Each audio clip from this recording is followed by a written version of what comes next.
every horror movie seems like it can play in the mainstream theater. People have changed their points of view. Just like you're saying, the comic book movies, they used to be really stuff that was really camp and lame, again, outside of Richard Donner's Superman and Tim Burton's Batman.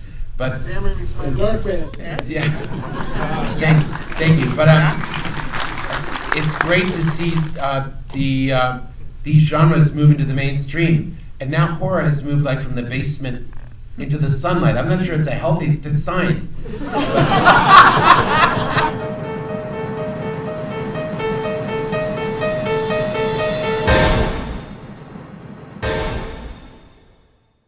Put your hands together and welcome director Alexandre Aja and producer Sam Raimi.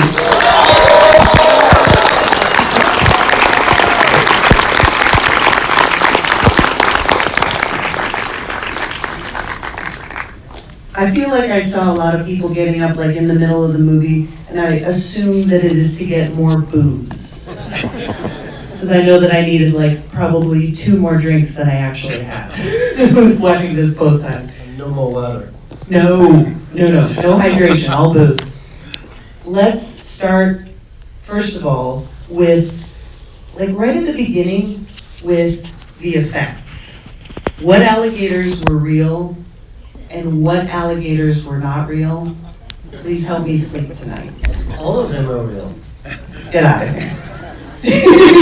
None of them. None of them. It's 99% CGI and maybe like 4 shots where we actually use like the head to come out of the water through the teeth when we see her, and the baby alligators.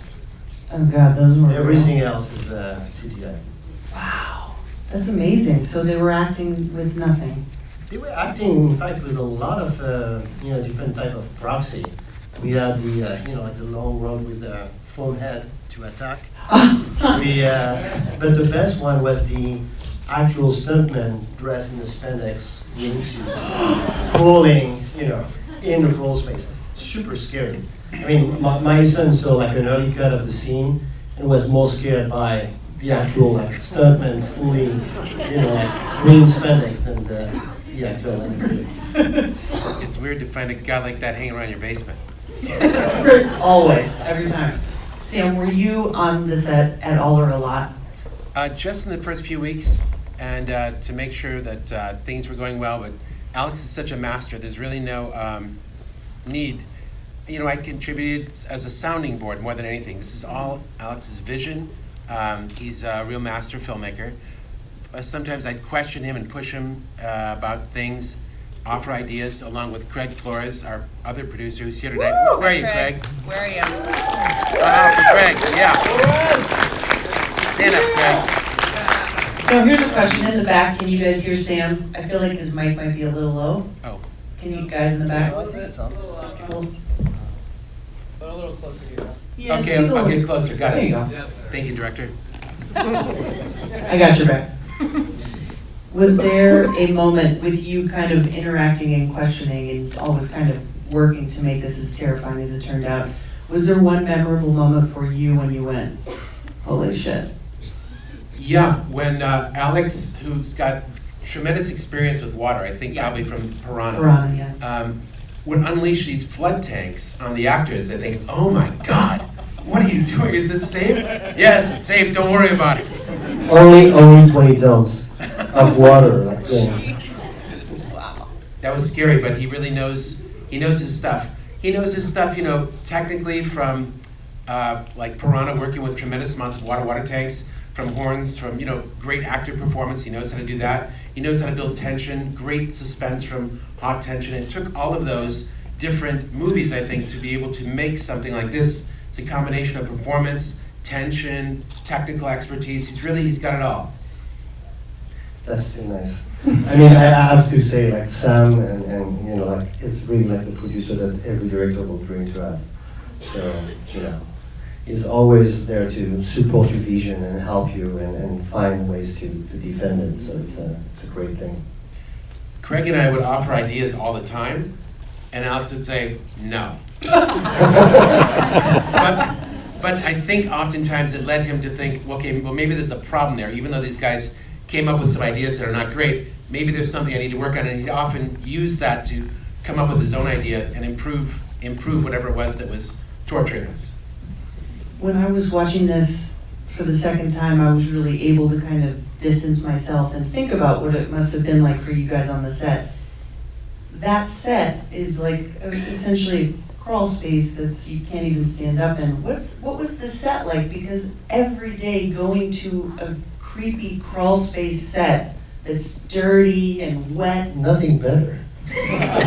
No, I mean, it was like absolutely insanely difficult. And we built 7 tanks for each of the different locations. Each of the tank were, you know, like potentially filling with water to the top. But the crawl space, or the pit, as we used to call it, was like definitely like the feeling of going down a trench. You know, like in the morning you were going down in kind of murky water to spend the day in a place where you cannot even stand and you just sit in the water with another 25 people. And then you can like start spotting who's in the bathroom or not. But anyway, I mean, it was like a pretty intense shoot, you know, like, definitely. The actors are amazing in this, and their commitment is one of the things that makes the movie so much fun to watch.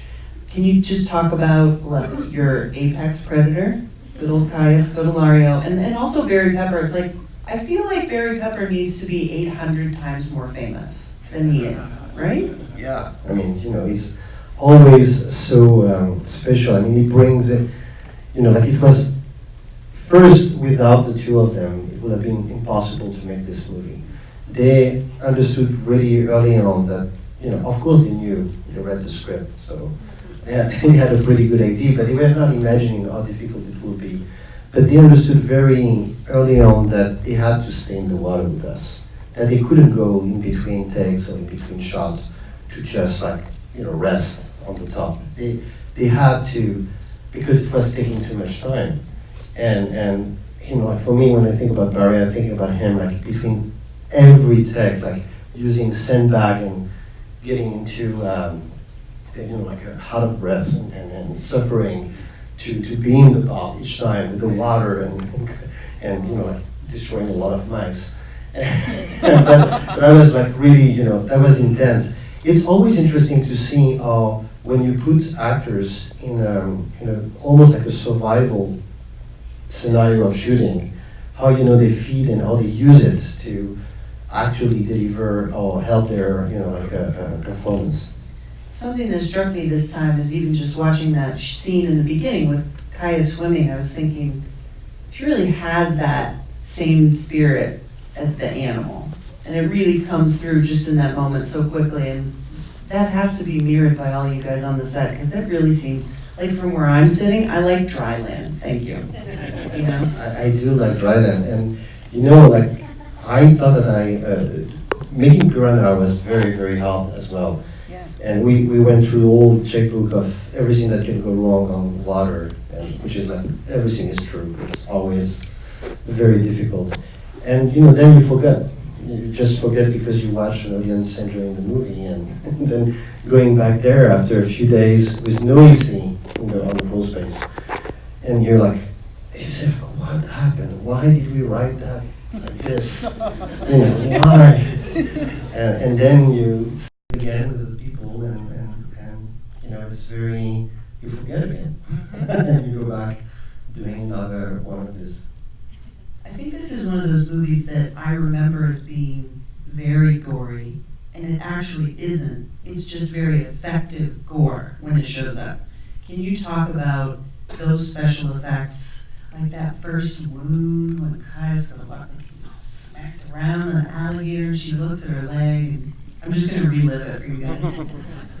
No, in fact, everything is based on real footage or real images of alligator bites.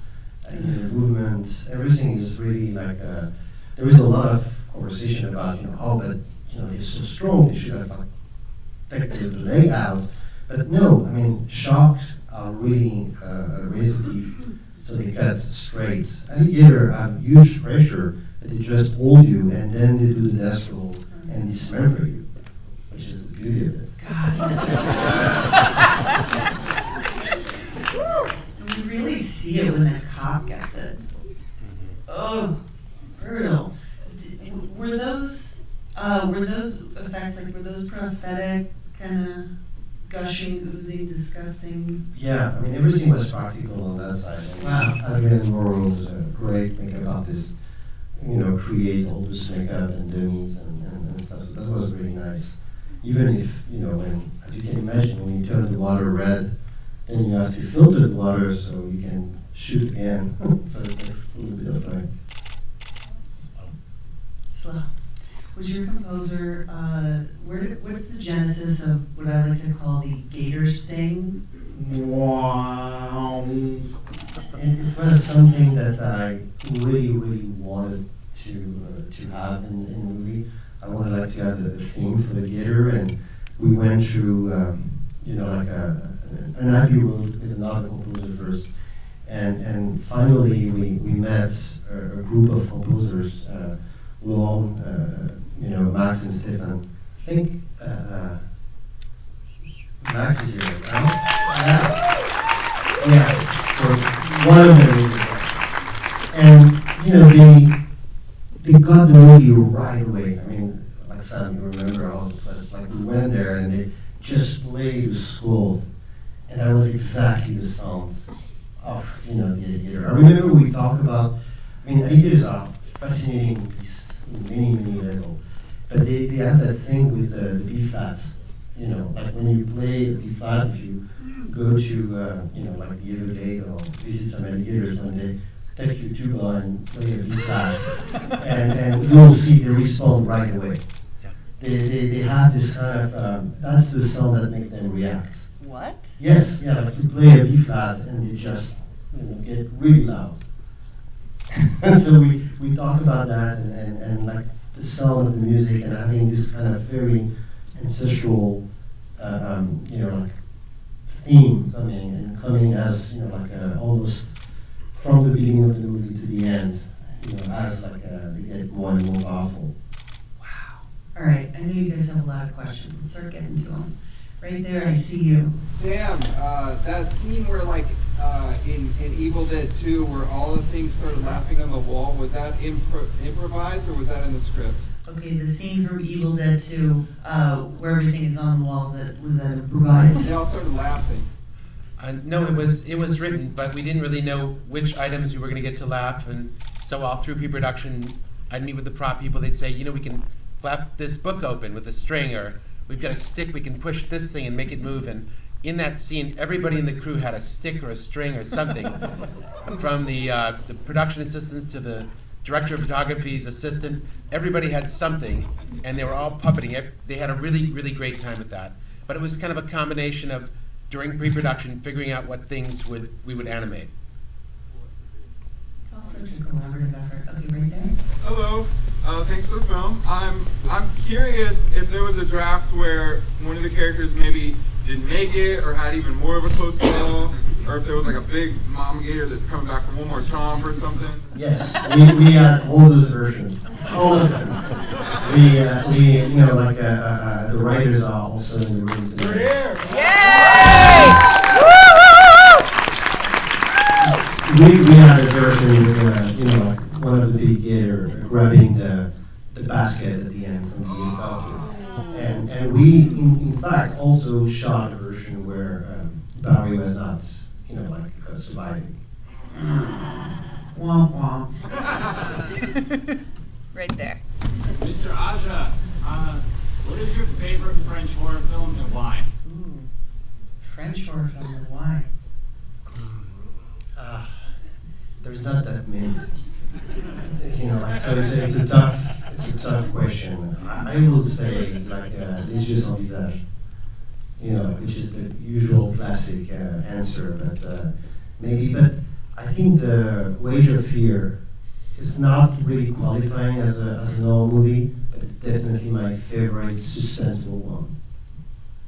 What about favorite nature gone wrong movies for you guys?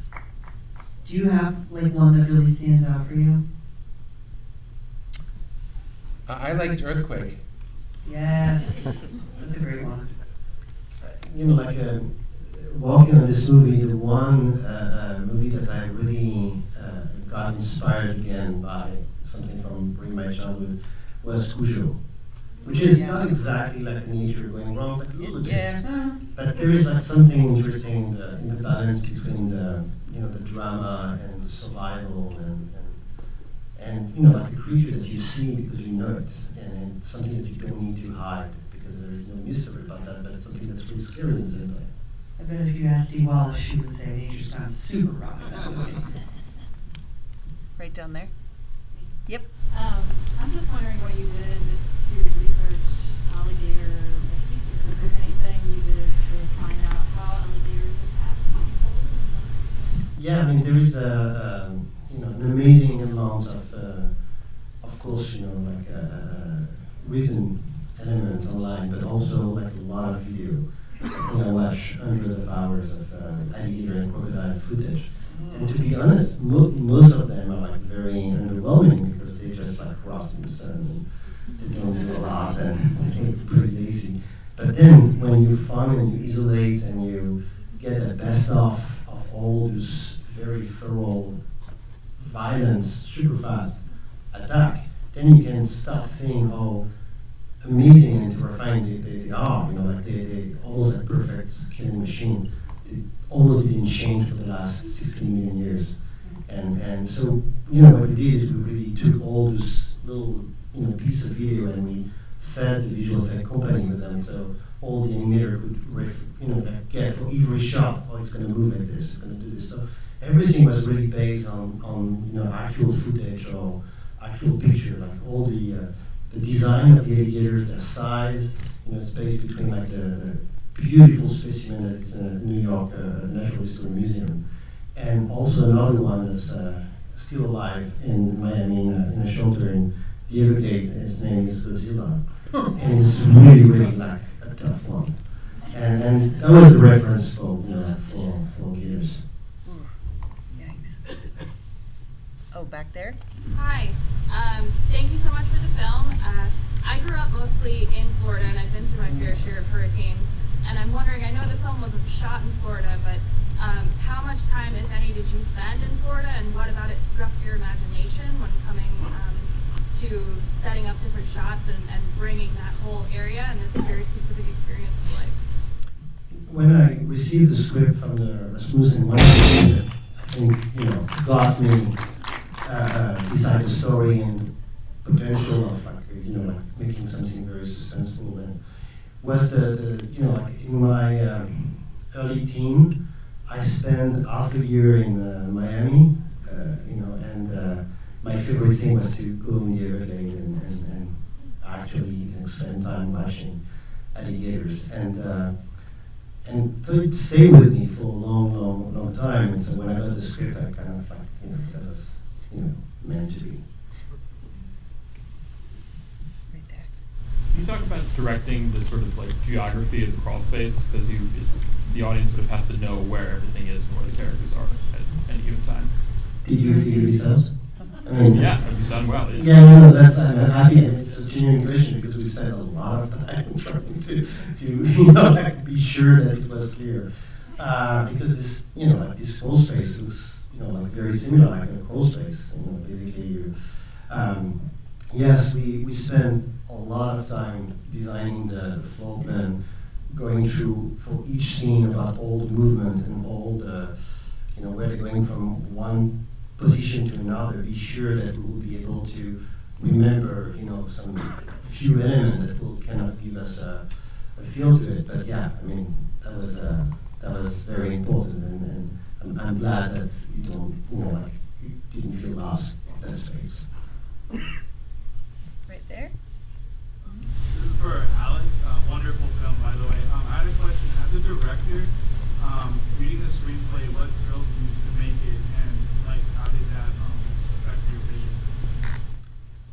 It was really it started with I really wanted to come back and do something that was scary and intense and suspenseful. So I was looking script, and when I received the script, I first fall in love with the log line. the log line was like exactly what I was looking for, and I couldn't read the script right away, and so I kind of starting like a, having fantasy about like, thinking about like what would be, what would happen if the editor will get inside the house, and then I read the script, and the script was, the first draft I read was way more contained. And so, I share my vision with Rasmussen and developed, together to expand and to make it not just about the crawl space, but more about like the storm and finding all those set pieces and bringing this idea of the water, the ticking clock of the water coming out from the crawl space to the rooftop, and the idea getting more and more dangerous, and not only just one or two, and many more, like as we get into the story. What about you, Sam? What was it that made you say, like, we're gonna do this, and it's gonna be really dirty and wet? Well, when the Rasmussen brothers gave the script to Rasmussen brothers, when they gave the script to Craig, he really found out that it was a great piece, and he got Alex interested in it. And at that point, Alex is a guy that I've wanted to work with for like 10 years. I gave him a movie that I wanted to produce about 10 years ago. He was busy, but I've always wanted to work with him. And when the script came, I learned through my friend Lauren Seelig that Craig was a great guy, and I found out through a lunch that he was a great guy, and I loved the script. And I knew that he would keep developing it, but it was great, he was great, and it was really a no-brainer. It was a great pleasure to watch him develop it from something really good to something really great, and watching Craig be a really fantastic producer on the set and in post-production. And I really had a very easy time of it on this one. I was surrounded by great professionals, watching them do their excellent job. And turning down your suggestions. Yeah. That's not true. Right down there? I have a two-parter, is that okay? Yeah, let's do it. Firstly, where did you shoot the outdoor scenes? Inside. So, it's a hurricane movie, so we knew that we couldn't do a proper hurricane shoot. So, and everything that we would have done outside would have been like to erase all the trees, because you cannot create this kind of, curve trees with the high wind and the clouds and everything. So we started looking for the biggest warehouse we could find on the planet. And so we found this amazing, gigantic warehouse in Belgrade, Serbia, by the Danube River, and we built everything there. Wow. And that's amazing. And my second part is how much of the rain was done in post? The rain is one of them, I would say 90% practical. Like everything was here, like the cloud, the trees, the vegetation, the debris, the wind, all this is CG, but the rain was real. Wow. And cold. Yeah. Right there? You guys had a great movie, but if I'm not mistaken, the review embargo was lifted just yesterday. Do you guys have any say on when the reviews can come out? We didn't. Basically, no, it was like a, you never know, it's an alligator movie.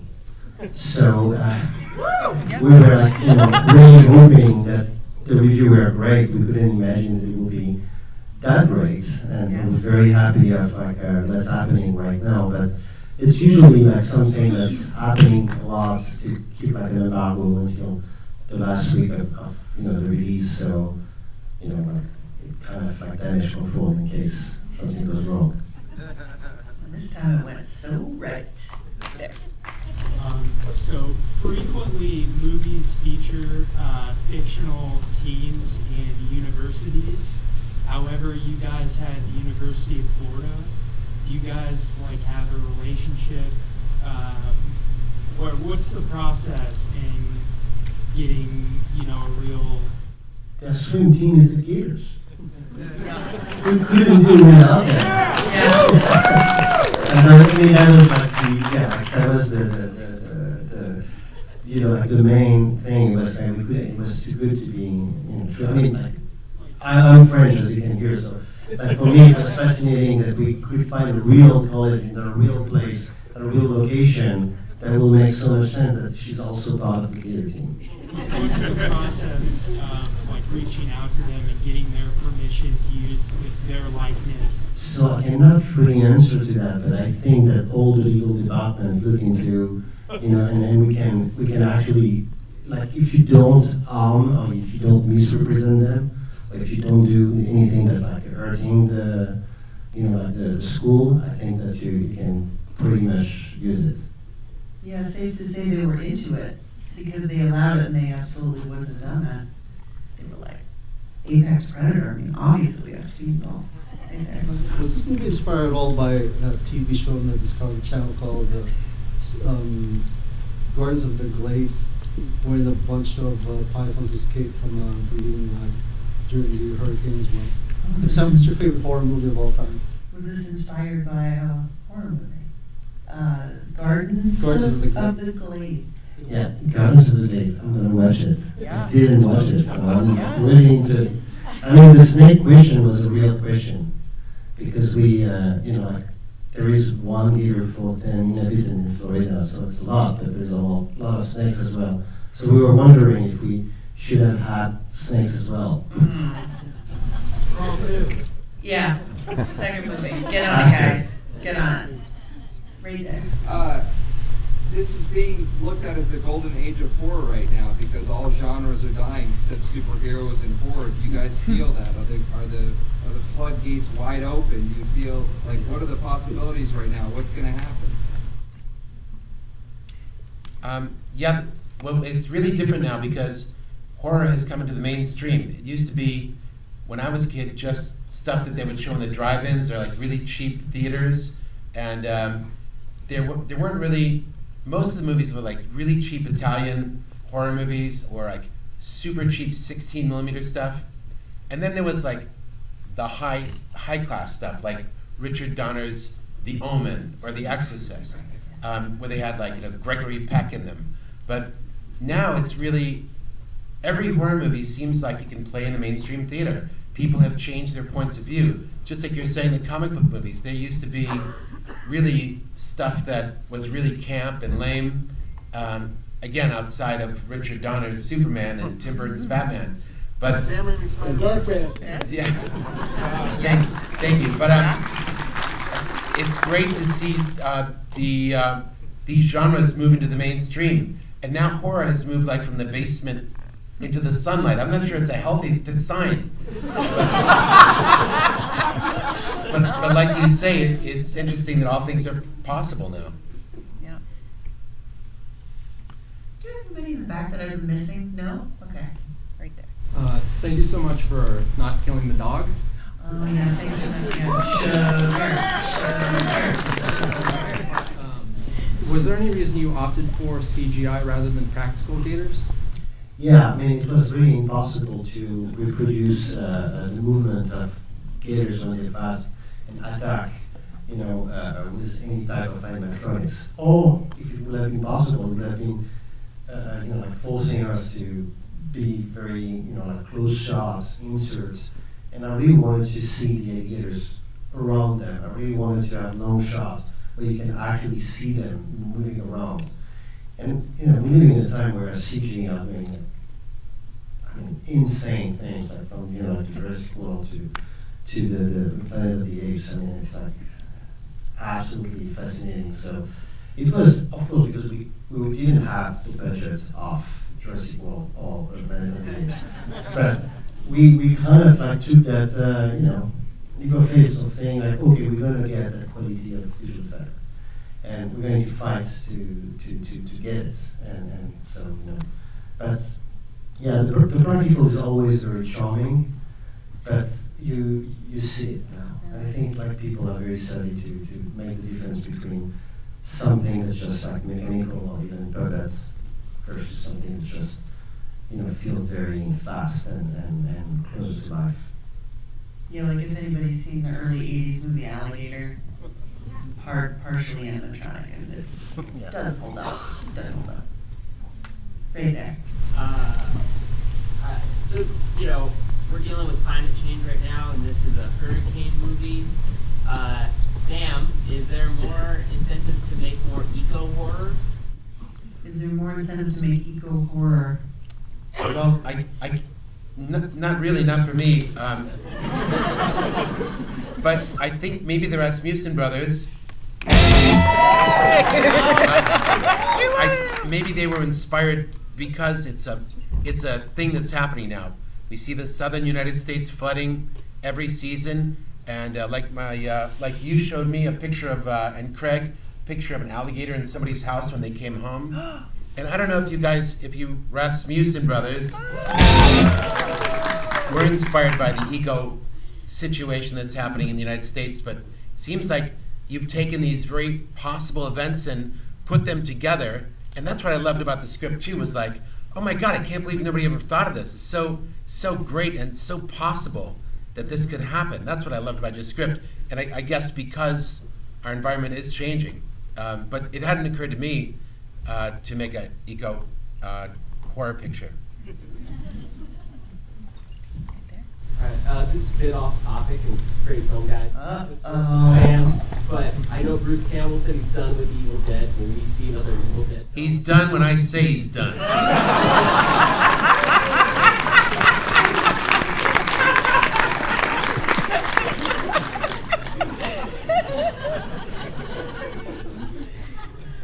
Right there.